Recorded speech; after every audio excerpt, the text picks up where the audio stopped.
Welcome all to my second analysis video. My first one was far too long, so I'm hoping to make this one a lot shorter. This time I've got a game played very recently. It was played on the 27th of April 2021, and it is the first match in the Women's All title match, which is a major title, played between Yamane-Satomi, playing on the black end, and Satomi Kana on the white end. So Yamane is the challenger, and this is her first time, as far as I can tell, challenging for a major title. And Satomi Kana on the white end is a well-renowned, incredible women's shogi player who has won 43 major titles and is the current Oi and Meijin title holder. I picked this game because, one, it's a current major title championship match, it should be interesting. But also because I've noticed that women's shogi games are they often have quite nice aggressive attacking ideas in them, possibly because due to the low time format in women's games, it's very difficult to make accurate, fast attacking strategies in the end game in shogi when you have basically no time left, so they like to attack early. At least that's just what I've noticed. Anyway, let's get into the game. I'll try and do a bit faster this time. So we start with opening the bishop's diagonals and then immediately closing it, possibly signaling either ranging rook, maybe fourth, third, or some sort of yagara, maybe. Because yagara does also close this bishop's diagonal, but this is usually signaling ranging rook.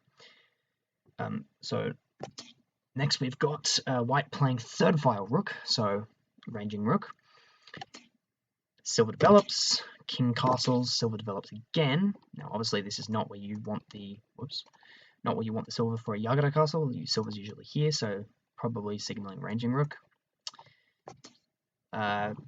White pushes the pawn on the rook file because they want to make an attack there. Obviously want to push pawns in front of your rook in the beginning.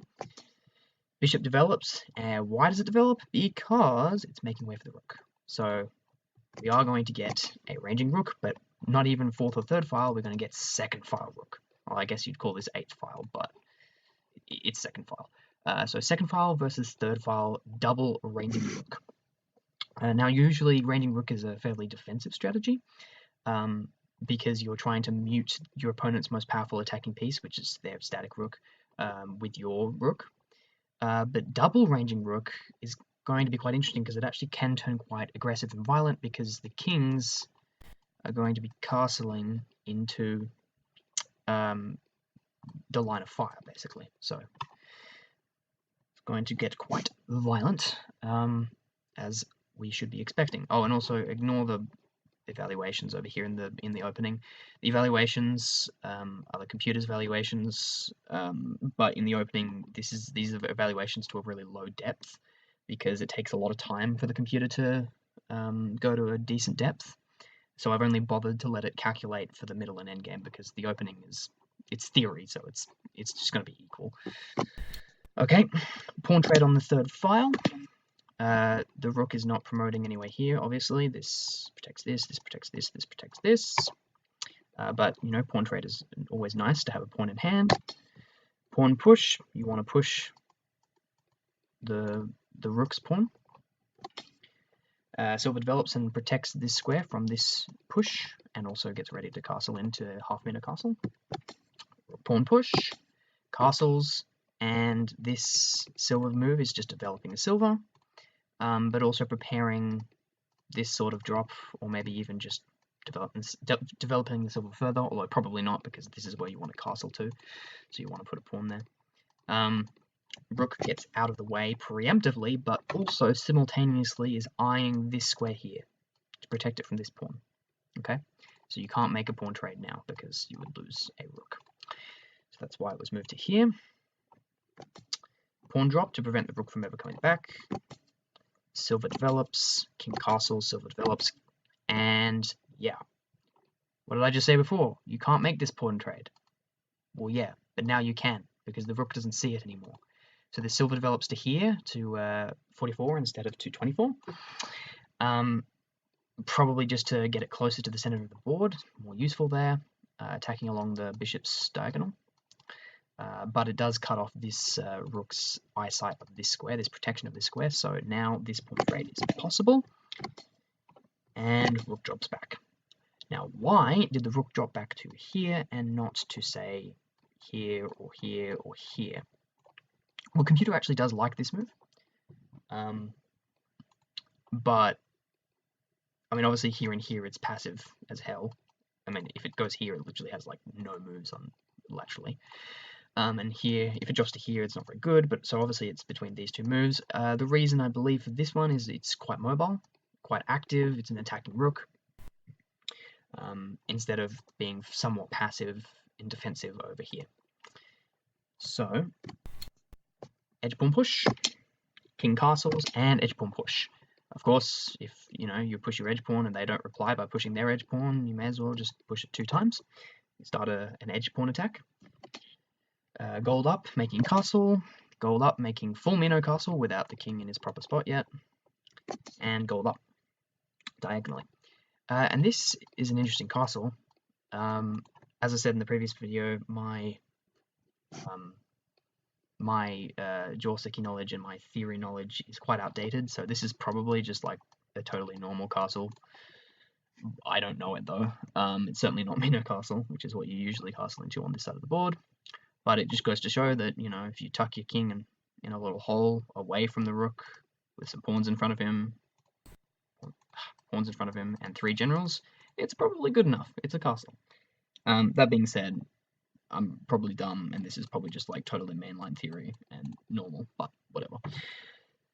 It's good to learn the principles. You don't really need to know the exact configurations and names of all of the castles, as long as you know the principles for why they are built the way they are built. Okay, king castles into Mino, edge pawn push, middle file push, edge pawn push. Literally does the same thing as white did over here, because they didn't move this pawn to protect against it. So now we've got 2 vanguard pawns. This is about to become more because 3rd vanguard pawn. Making attack in the center, cutting off the rook's vision of this side of the board, protected by the silver, obviously. Wanting to eventually make an attack in the center. Pawn push. Yep, another one. Opening up the bishop, seeing this pawn and x-raying these 3 pieces. And actually, this bishop is completely undefended, so that's a very good x-ray. Silver develops, hoping to eventually push this pawn, maybe pawn drop over here because this is the 3rd file. Remember the 3rd file pawn trade that happened way back in the beginning? Yep, now this sort of pawn drop could be possible. Defended by both the rook and the silver. So now we get a pawn push, and yeah, we've got 5 vanguard pawns. This is starting to explode. But also keep in mind that now that this pawn has moved and the silver has moved, this pawn is completely pinned because this bishop is undefended. So if this pawn moves, you lose a bishop and your opponent promotes to a horse. So this pawn is 100% pinned, which is going to become important later. Okay, finally we get an explosion in the center, weakening this diagonal just a little bit in future. But you need to start the attack with a pawn sacrifice. So pawn takes, rook takes, sort of attacking, well, not attacking, but putting pressure down here. And rook back. Why rook back? It's one of the best moves. The 2 best moves are this move and this move. The reason behind this move is obvious, because this pawn can't take because of this pin that I mentioned before. So you would need to defend this pawn somehow. This move, a little bit harder to understand why. As best as I can tell, it is to, well, 1, have a very mobile rook along this open rank, and just survey this square, so there's no pawn drop happening here, no pawn drop happening here or here or here. It's just an extra line of protection. But I think the main reason is to prevent pawn drop happening here. So bishop develops. This looks like a tiny useless move, but it is removing the pin from this pawn. Why? Because this knight now protects it. So this pawn can move. Very, very important small bishop move there.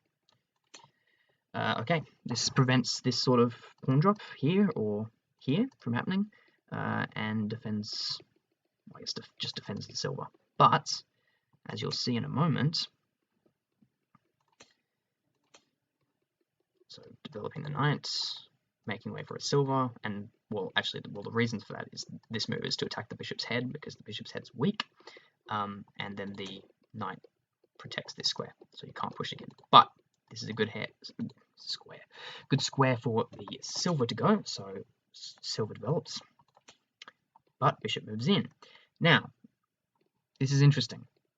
Clearly, you want to kick the silver out, right? But what if you do that? Try and kick the silver out. Silver takes, pawn takes, and, well, one, for starters, moving that pawn is a bit not nice because you're opening up diagonals in your castle. You don't really want to move pawns in front of your king, but also just bishop takes. And this is, I mean, it's not bad, but it's not good. So, and it's, it's aiming at this gold, could sack it and weaken this castle, for example. So what do you do instead? Yeah, pawn push. Just completely sacrificing a pawn. Why? Well, now the rook sees this area. So, obviously rook takes. Now you can kick the bishop away. Because after takes, you don't have to take with the pawn, you take with the rook. Attacking the bishop, defending this pawn, and x-raying this undefended knight. Brilliant. This is a really good pawn push. And also, now, this file is completely open for a pawn drop anywhere. So that's always useful. So bishop obviously has to move, defends the knight. Pawn push, making more diagonals. And also just allowing a pawn drop somewhere here on this file. Silver drop attacks the rook, rook retreats, simultaneously attacks this pawn against the bishop, defended by this bishop. Okay, silver takes and attacks the bishop, and what do we got? Middle block, attacking the silver. But Yamane says, anything you can do, I can do better. Pawn drop, middle block. Now, of course, if either of these takes, then the rook's vision of this pawn goes, and you can just take it for free. Or even just take the bishop. So, of course, rook takes. But another pawn drop. But this time the rook can't take because of the silver. And the rook has to retreat.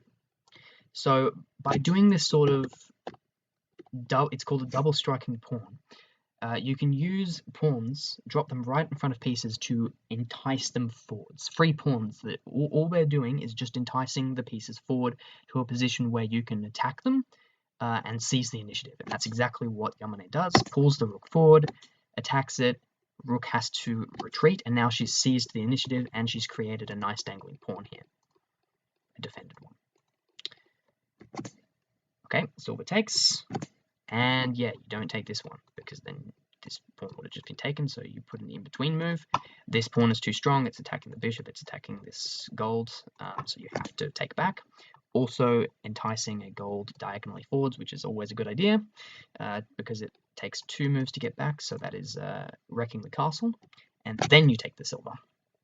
Okay, so after all that explosion in the center, and also, sorry, simultaneously, because once the bishop from here was gone, this knight was undefended, but now the rook sees it. So this is not a threat.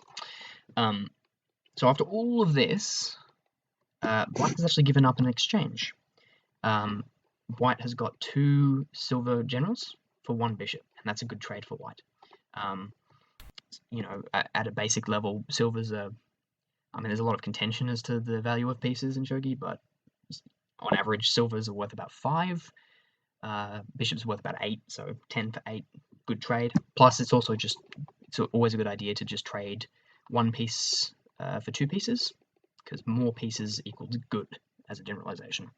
But of course, we get for 1 final pawn here. So, Black's given up an exchange, but they've got 2 bishops and 2 very open, weak diagonals staring straight at white's king.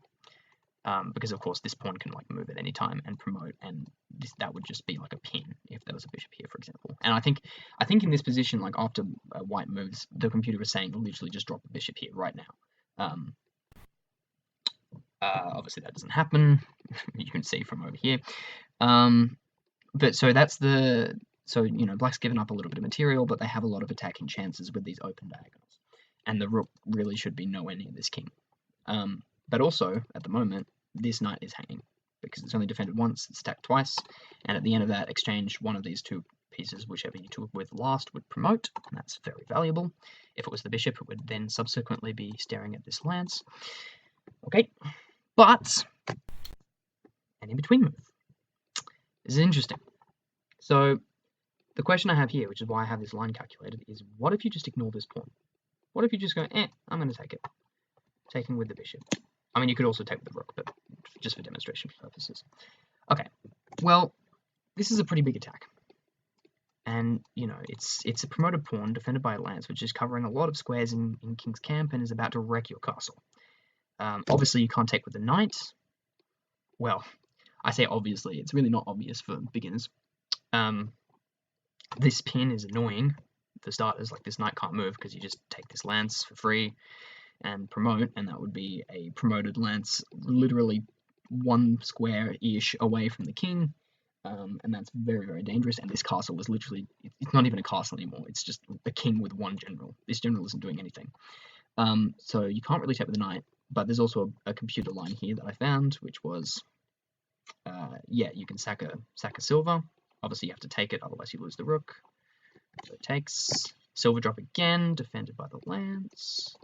So the king can't take, so the king has to move back, and then a third silver drop, forking these two. So the king runs, and of course you just take the free rook. And then subsequently, like, you have to take this, and then you're going to lose this horse as well. So, or you could probably just retreat the horse, and then this would escape. But this is why it's dangerous to have three silvers in hand, right? Because they attack very well together because they defend each other. So you obviously cannot take it with the knight. So what happens if you take with the lance? Well, lance comes in and promotes, knight comes in, and pawn drop. And the knight's trapped. I say trapped, you can get here, but then you promote, and that's very dangerous. And in fact, the computer's move here is to just bring the horse back, like to here or here, and just sack the knight, and let the pawn promote anyway, which is insane, but, that's what the computer wants. So basically, you can't let this pawn go unnoticed because it's too quick of an attack. So, pawn takes, and then another pawn drop. Well, the other one was a pawn push, and we get a series of like 3 or 4 pawn drops in a row here from Satomi, and pawn drops, honestly, pawn drops played by the professional players are, I would say, the hardest moves to possibly figure out the reasons for. But I'm going to attempt to, and I'm going to attempt to explain them. I'll ignore this one for now, and I'll come back to it later, because after takes, then that's this pawn drop. This one's a little bit easier to explain. If you were to take, and I've just got this for visualization purposes, this diagonal in the long run is pretty weak, because this pawn can't move backwards. So it looks much nicer to just instead take with the rook. But of course then this knight is now no longer under threat because the rook doesn't attack it anymore, so you can then just like move this in, attack the bishop, defend the knight, that sort of idea. And that is actually what happens in the game. This rook takes instead, and then another pawn drop on the lance. Okay, well, you obviously can't take with the knight because you would just lose this pawn with another pin. But you can take the lance, which is what happens in the game. So why would you play these two moves? Especially since the next move is the silver drop on the other side of the board. So it's not like there was some big attacking plan that involved bringing this lance up 2 squares, because the next stuff starts happening over here instead. As best as I can tell, it is a prophylactic or early attacking idea, early preemptive attacking idea, to weaken this castle, which is already very weak. And the reason for that is because these 2 squares are now holes. which could, in the endgame, be a serious problem. So you've sacked 2 pawns to bring the lance up, and well, yeah, that's the whole reason, just to give you 2 extra holes with which you can work with. So it's very just gradually weakening the castle at the cost of a couple of pawns. And now you can see that Black actually has 6 pawns in hand, which is quite a lot.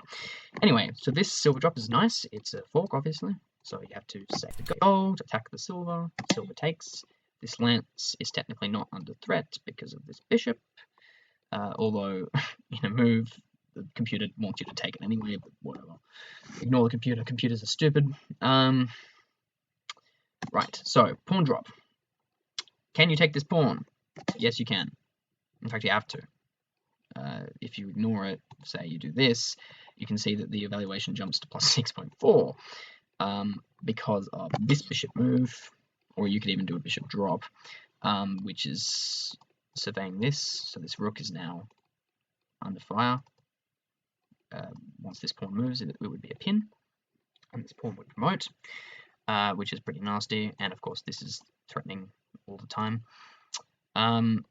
And once again, I think in this position, it's like here or the previous move, the computer just wants you to take this like an idiot. Anyway, so yeah, you pawn take, but then another pawn drop. So many pawn drops. This one, can you take it? No, you cannot. You should always think that whenever you get like this sort of, your opponent does this sort of drop, you know, that drops in a position which seems like a completely free pawn or a free piece or whatever. The first thing you should think of is, can I take this? And try and find a reason, try and prove yourself wrong, try and find a reason that you cannot take it. And the reason for this is actually quite simple, is because this follow-up pawn drop is a nightmare. Obviously, if the rook takes, you take the free knight and promote a horse, and you're attacking this lance. And so if the rook moves, then this dangling pawn is just really strong, basically. And you can then drop this bishop and aim it at the king, and you've got 2 dangling pawns right next to each other, and it's a very strong attack. So you cannot take the pawn. So instead, silver drop. Bishop attacks the silver. Silver moves out of the way, attacking the rook. Rook moves out of the way, attacking the king's head, and simultaneously attacking this promoted silver. Promoted silver takes the lance. Can still be taken, but it's just not fast enough. So horse promotes with the intention of attacking the rook next and creating these 2 dangling pawns, now supported by the horse. But silver drop attacks the horse and defends this silver. Silvers work really well together. They see each other. So do you move the horse? No, you take this pawn attacking the rook because the rook is more valuable to white than the horse. So rook moves out of the way, attacking this bishop. So horse steps. Oh, sorry, in between move first. This pawn move is actually kind of interesting. If you take with the silver, it's just kind of weakening the castle. This gold becomes really weak. So that's not so good. If you take with the king, then this rook is now attacking literally the king's head, which is very dangerous, and also it's literally lining it up with this horse, so this sort of promotion could be, it would be a discovered check, and it would be very dangerous. So instead, obviously, rook takes, which means this bishop is now safe. Horse steps back, and they see each other, they protect each other. And then now this is sort of attack is lined up as well. And this still sees this, and this sees this, and this. So, there's actually a threat here to like sack this and then do this next move, and it would be already be a 1 square dragon, which would be very dangerous. So we get a lance drop, attacking the horse and X-raying this gold. And we get this sort of trade either way. If you take this way, you take this way, and if you take this way, which is what happens in the game, you just take back, saving your horse, and you still have this lined up, and this, and this. Okay, bishop drop. Computer actually wants this move here, because it attacks the bishop, obviously, but it also X-rays this silver. Promoted silver, and you can possibly think of like doing some sort of big pawn push or something. But instead, Yamane plays this move, allowing this horse promotion, and now you can actually see, although there's been this massive attack on White's king, and it has looked really dangerous, and it kind of still does look really dangerous. They've actually got 1, 2, 3, 4, 5 generals, a horse, and a rook, and a knight and a lance, I guess, defending this king. So it's actually a lot of defending pieces. They're just not working together perfectly. Okay, so we get a knight attack on the rook, and now they're going to try and attack each other at the same time. This is a fun area of the shogi game where they both try and attack each other and see who is faster. So, pawn drop, they don't save the rook. Okay, well this attack is very strong, very fast. You know, you've got this and this coming in. But obviously in between move, you take the rook with the check. Has to be dealt with. Silver takes, because you don't want the rook to be attacking the king's head. And now this pawn attack promotion, gold has to take, and pawn drop, attacking the gold. Gold moves upward diagonally, which is actually the best move. That's the move the computer wanted. Why it's not moving back and defending this square and keeping the castle somewhat intact, I'm not entirely sure. Because now, as you can see, this is, I mean, if it wasn't a castle before, it's definitely not a castle now. Because, like, there's 1 pawn and 1 knight, and that's it. So this king is very, very, very weak. So yeah, we get a knight drop here. You can see White is lining it up. This horse coming in as well. So it's a powerful knight drop, threatening. Well, I mean, technically, I think it's a threat mate. I mean, obviously, one easy one to remedy by just dropping the pawn. And now a pawn drop here. This is a middle block, preventing this lance from seeing this pawn.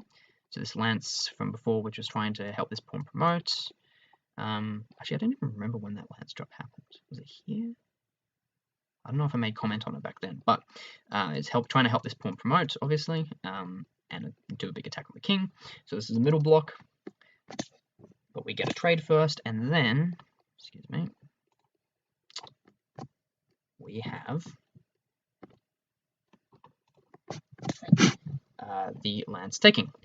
Obviously, you can't take back because of this, and a pawn drop defending this promotion. Now, here's a nice looking drop. Rook to 41. Because it sees this unprotected gold, and then would be attacking this unprotected horse. It sees this unprotected silver, and it sees this unprotected lance, and any of these moves would promote it to a dragon, and also it's X-raying this dangling pawn, which is basically the center of White's attack. So, is this like a game-winning rook drop? Is this the rook drop to end all rook drops? Well, I guess we're about to find out. Pawn check, taken by the pawn, obviously. Pawn drop, and king runs. And you think, well, why? Why not just take the pawn? Well, yeah, or even better, think, hee, I'm just gonna take this silver. Yeah, well, if you take the silver and promote to a dragon, it is a catastrophic disaster, as you can see. This is a resign-worthy move. A blunder of catastrophic proportions, because after this, the only way for it not to be a forced mate is to sack the rook, or sack the dragon, I guess, and then have it be taken. And obviously you've lost this nice dragon, which you just promoted, and at the cost of, well, you get a silver and a pawn and I guess a knight out of it, but your king would also be in the center with no protection, and this horse is still staring at you. So, because of course if you try and run, well, I mean, the king's got 3 options. If you run here or here, it's just gold on the head, which is the simplest checkmate in the book. And if you run here, it is a mate in 11, starting from this gold drop. But I'm not going to run through that because I don't have the time. Just trust me when I say the computer backs me up. It is a mate in 11, so you can't do that. You can't lazily take the silver, so king has to run. Now, pawn takes anyway, and this is obviously a threat mate, easiest threat mate in the book, golden head.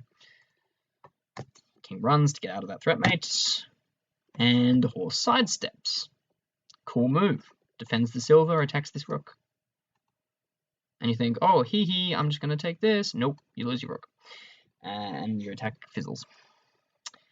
So yeah, obviously you need to either move or defend this rook. So black defends it by dropping a pawn, blocks this view here. And then finally, gold to 62 sideways, which obviously connects these two so that they defend each other. And now this rook, which was such a nice looking drop before, it was a three-way fork, is now a bozo. He's a sitting duck. Because he's not attacking this, and he's not attacking this, and, you know, this horse has moved out of the way of this attack anyway, and you think, oh, but Mr. Amateur, look, he's attacking this lance. And I say, you're an idiot, this horse has been attacking this lance for eons, and it hasn't been taken, because it's just too slow. So, pawn drop, and yeah, this is a blunder, as the computer is saying. I'll explain why it's blunder in a few moments because it'll be a bit more clear. But the reason behind this move is this, followed by this, followed by this, a three consecutive striking pawns with the sole purpose of moving this king one square up. Why? Because it relinquishes defense of this square. Silver drop. Obviously, if you take, this rook comes in, promotes, is a dragon, and it's threatening this, and it's threatening this, and this king is going to be mated.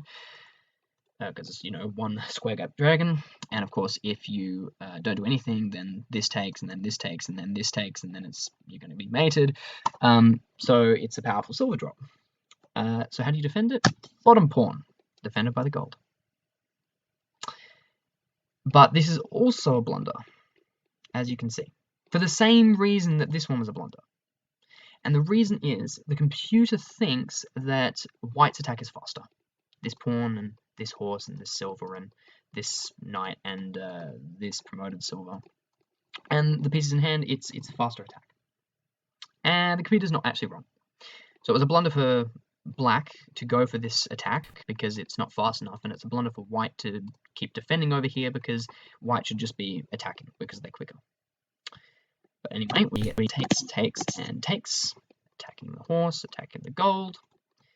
But pawn drop, and a bottom pawn or an anchor pawn is a proverb. A pawn anchored gold is more solid than a rock, and you can see that the defense is really strong. This rook is not going anywhere over here, and it can't take this obviously because yeah. And the best piece to break down a pawn anchored gold is a lance, but obviously black doesn't have a lance in hand, so this is a very, very strong defensive maneuver. So this rook is stuck.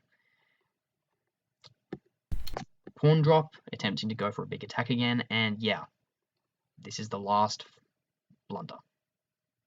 Before it was a small blunder, now it's a big blunder. It's a game-losing blunder after the magnificent drop, silver to 78. And this is such a big problem because obviously if you take, it's checkmate in 1. It's gold in the head. And it also attacks the rook. And you think, oh, well, I'll just move the rook out of the way. Yeah, but then it's got on the temple and it's checkmate in 1 because this gold covers these squares and the silver covers this square. The only possible way to defend this is to drop either a pawn or a gold to this square to defend these two drops. And then, of course, you just lose the rook. And it's game over.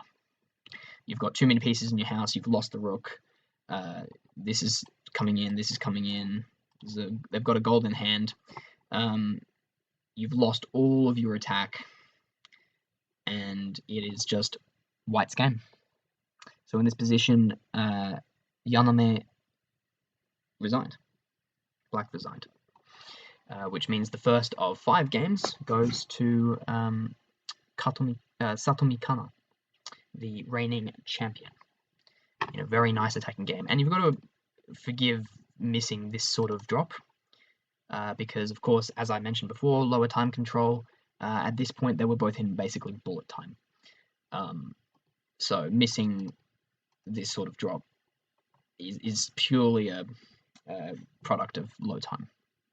It's unfortunate, but that's just how it is. So yeah, I hope this game was somewhat informative, and I hope you enjoyed it. Thanks for